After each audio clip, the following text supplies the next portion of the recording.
Is it time to change your air filter on your RZR Turbo? Today I'm going to show you how to do that. I'm Kristen and this is Maintenance Matters.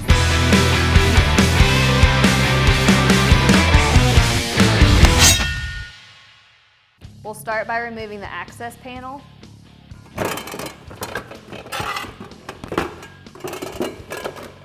Loosen the clips on your airbox.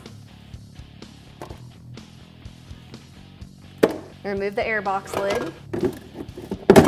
Pull out the air filter. If it's damaged or has any kind of water or wear on it, go on ahead and replace it. This one's in fairly decent shape, so we're going to use the air gun to blow some of the excess dust out. While you have your air filter out, go on ahead and wipe down the inside of your air box. Make sure there's no extra dust or debris. Now that it's wiped out, go on ahead and replace your air filter.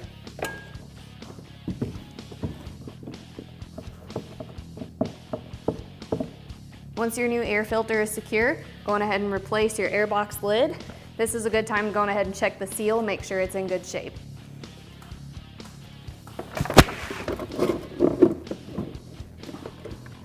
Now reinstall your access panel and you're good to go.